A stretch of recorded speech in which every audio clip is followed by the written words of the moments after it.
when I left Madison in '61, but I continued. Pat was from Madison, so we were back in Madison frequently, see her family, and Harvey had made a practice of taking me with him to conferences.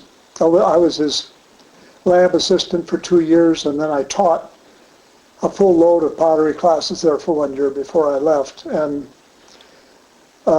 he took me to Midwest Designer Craftsman, Midwest College Art Association, and I don't know what all. NCEGA? Yes, before NCEGA, American Ceramic Society. ACS, yeah.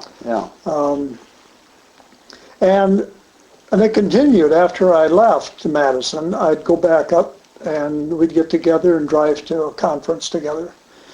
And I think it was in the spring of '64.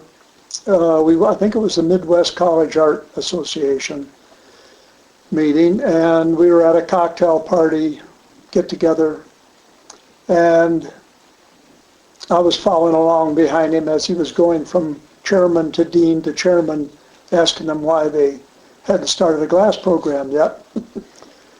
And we ended up talking to Frank Seiberling, who was dean of the College of Art at University of Iowa. And Harvey said to him, Frank, why haven't you started a glass program at Iowa? And Frank said, well, we'd like to, and in fact we're ready to, but we'd have to hire one of our alumni to teach it. Tom here would do. I had taken one summer course of pottery with Jim McKinnell. So you were considered alumni by Frank Seiberling. And so they decided it right there. Within 5 minutes. That A, they would teach it, and B, you're the teacher. And I would get $500 for teaching 8-week course. Harvey would get $500 for coming down and doing a 1-day demo. Oh, no. And then you got a little bit of a special deal at the end of the class.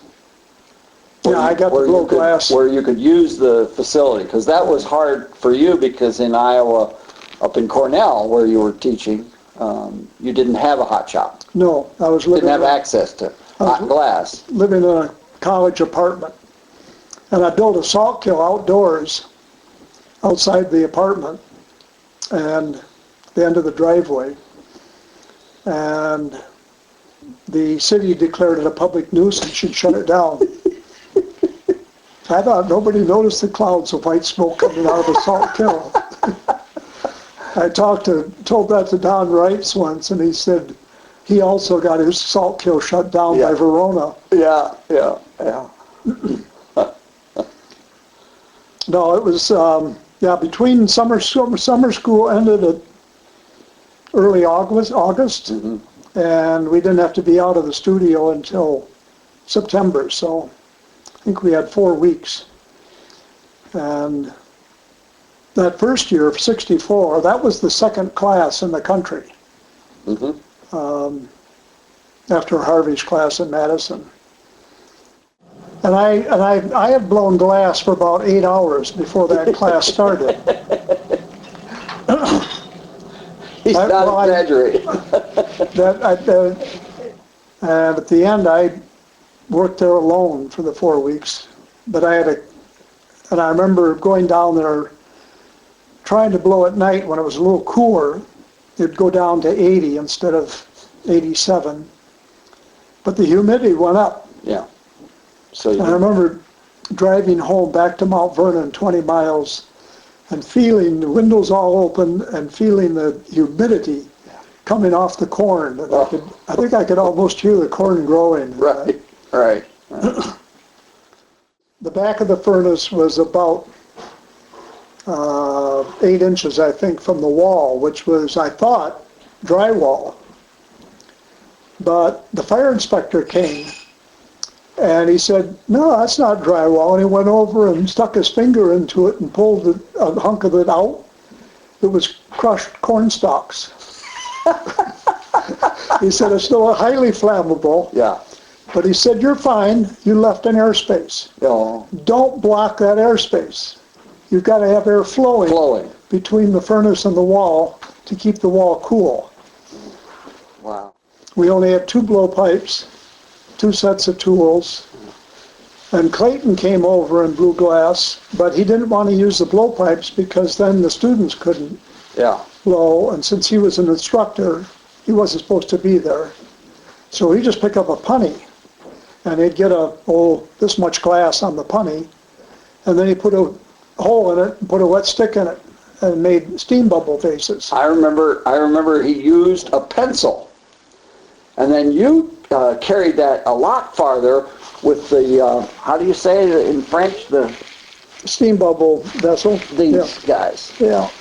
Yeah, and marbles really lent themselves to this technique because when I'd blow the bubble, the glass would get thin and it would chill instantly. Yeah.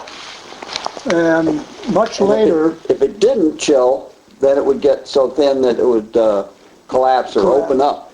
Sometimes well, that they- happened anyway with me. It took me almost, I think probably 9 months once I got the concept, Yeah. it took me that long to actually be able to do them consistently. Yeah.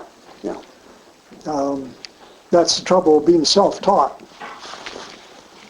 But Tom Buechner, when he was director of Steuben in Corning, he loved these pieces, and he invited me out to design for Steuben, to put something in production with the steam bubbles. And so I went out there and spent a day with one glass blower who tried to blow steam bubbles in their glass. Well, their glass, I think it got stiff about 400 degrees Fahrenheit. An hour and a half late, right? They'd come out of the furnace with a ball of glass like this in the blowpipe, and they'd sit there and block that, and sit and block it. I'd swear for 10 minutes, Yeah. waiting for it to get cool enough Trying to to cool blow. it off. Yeah. But I had a lot of fun with it because I could swing it on the blowpipe, and that's what happened with this. I stretched it out. Yeah. But it would keep moving. The thick part would keep moving, and the thin parts would chill Would up, set up. and you'd get very nice forms Yeah. as a result of the characteristics of the glass, not due to my skill, which was very necessary. Yeah, that was handy.